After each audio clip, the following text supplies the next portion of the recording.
Yo guys, what's going on? Jackson for here from Rune TCG, and today I am very excited to show you guys a brand new video where I am going over the black minions for set 3, which is going to be really fun because, yes, I finished up set 3 today, so I'm working on finishing it up and balancing it, but I don't worry, I will be still coming out with videos and stuff while I'm finalizing it, even though I haven't even showed you, I think I've showed you half now of set 3. You guys have still so much more to see. But before I get into it, make sure to check out the Game Crafter link down in the description. You can buy some packs and a starter deck. And the holidays are coming around, so I would actually recommend, if you're going to get something, I would get it around before December starts, because Game Crafter takes a while to ship out your cards and make them after, it takes about a month or 3 weeks. So I would definitely get them in now if you want to get them for Christmas. So, yeah. Without further ado, let's just start going over the set 1 and 2 cards for the Black Rune. So, the Black Rune is really interesting. In set 1, it only had really one strategy, but that strategy was probably the second best strategy in the game, besides the very overpowered blue minions using spells and abilities to just demolish everything. But Black could beat it. Black had tons of cool cards like Nepeta Pirate Clan, Nepeta Mecha Dragon, Bat, Bone Dragon, Retackle, and you see, zero-cost minions are really interesting because they don't need runes to attack, so doesn't really matter what color they are, but there is an overwhelming amount of black zero-cost minions, and you'll see why in a second. This is why. Possessed Pumpkin is one of the strongest cards in the game, and has probably one of the best decks in the game. It's been around forever. This is the only set 1 strategy that still works in the current meta, and I think it'll still work in set 3. I think they're going to get a cool new attacker, which is going to be really fun. But, yeah, so Possessed Pumpkin has really good stats, actually, for 2 costs, and it says, whenever a black minion is supposed to be going to either player's discard pile, you may instead attach it to this minion instead. For every minion attached to this minion, it gains 25 attack. So, basically, you just power up this thing super fast. You stick it on right at the start of the game, and by the end of the game, it's has 300 attack for a 2-cost minion, which is just insane. And you can start chaining them too, because let's say one of these gets killed with tons of things on it. If you already had another one on in play, you can just attach all those things to the next one. So it's a really powerful chain attack strategy. There are going to be tons of things in set 3 that kind of counter this to make it so, you can't have a chain and just never, you can't just keep sitting there with tons of, half your deck attached to one minion. That'd be kind of broken. But, yeah, Possessed Pumpkin, very strong, and that's why there's so many zero costs, so you can just spam these zero costs in the early game and get tons of cheap little attacks off.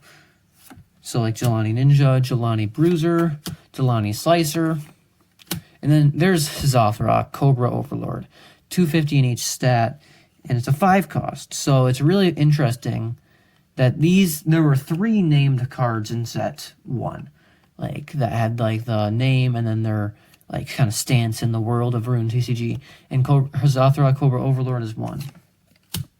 Then we have Thunderlord, another 0-cost minion. So that's kind of it for set 1. Set 1 was really interesting because there was a massive amount of 0 cost. I don't even think there was a 2-cost. Okay, there's one 2-cost minion in set 1 for black, and it was the Pumpkin. So if you're going to use a black deck, you were going to be using that anyways. So, yeah. Now we are on the set 2.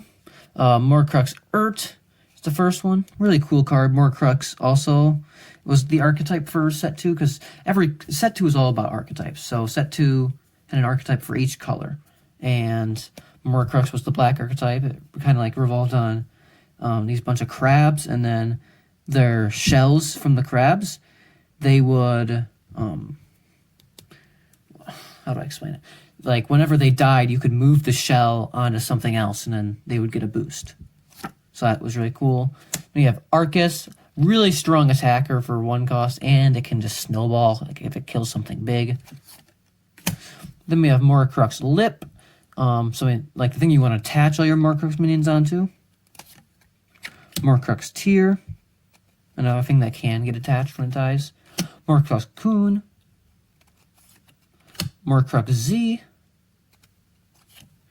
Schwilpe. Schwilpe is such a cool card, guys. I loved how I did Schwilpe and the other blue one. That was a 0 cost.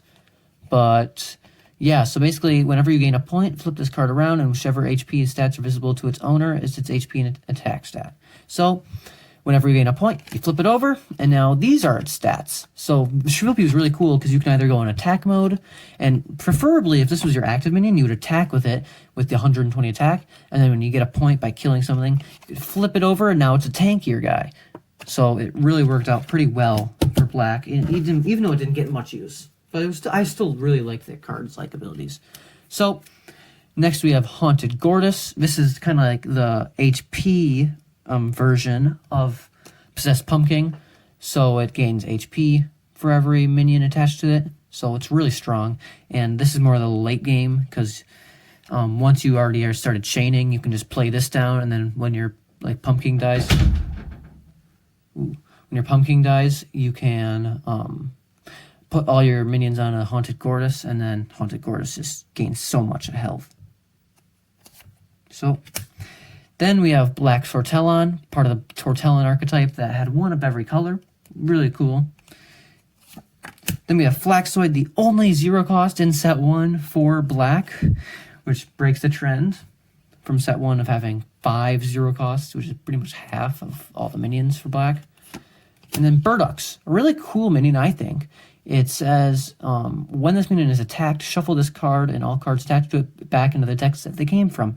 So if you can't one-shot Burdux, you don't get the point from attacking it. Like, it's really strong as like a defensive piece, and it can pivot new things in. So now for set 3, we got Wellcone for the first card. Wellcone is really cool. I really like this artwork. Black was kind of after I decided on the theme of set 3, so I really got into the kind of Aztec and Mayan theme for set 3 with black, so it's really cool, and you'll kind of see it. So Wellcone's a pretty decent no ability 1 cost minion. It's whatever. Now blue. This is going to be one of the more hyped up cards for set 3, in my opinion, because it makes pumpkin decks even better, I think. So it has the okay stats, but that's not really what you came for. It says, when this minion attacks, discard cards in your hand. This minion gains 40 attack for every card you discarded this way. You can combo this with a pumpkin. So you can have this on the field, you attack with it while a pumpkin's on your bench, and then you discard like tons of minions, and then you get so much value because those minions get attached to your pumpkin right away. And you get extra attack with your glue, so it's an extra attacker, and it makes it so you're not really you're not relying on all your minions like getting killed to attach things. So this makes pumpkin decks really cool.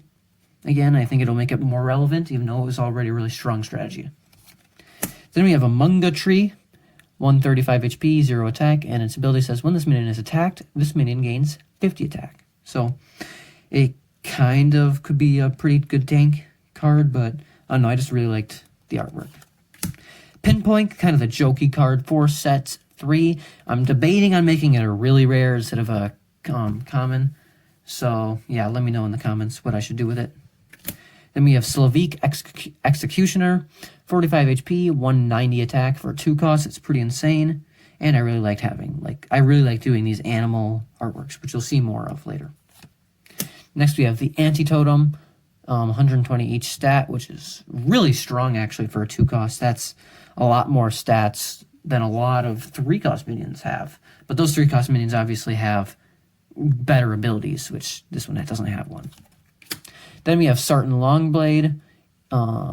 It's kind of like the same thing as Slovik Executioner, except it has more health and less attack, but it has an ability. It says, this minion does 100 more damage to minions with an item attached to it. So it really can punish certain item decks, this one. So it's really good.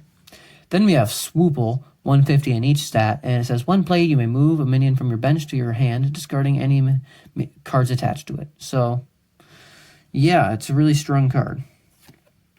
Because it allows you, and this card more works well in blue decks, because you can, like, circle back your Smogathoys or your Magic Beam Dragons. So, next we have Angboulder. Now we have Nepeta Dragon. So, this is really cool because this is Nepeta Mecha Dragon. And now this is Nepeta Dragon. So this is like kind of the upgraded version of Nepeta Mecha Dragon without the armor and stuff. So that's really cool.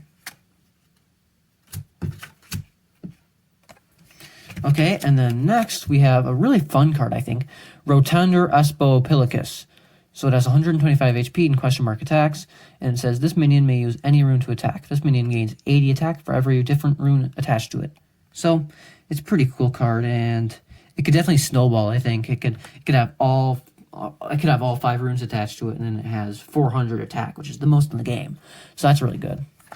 And now we also have Olambe, a 5-cost common 5-cost minion with no ability. So it's a really this is a good card for budget decks, I think. Like, set 3 is going to be a very strong budget.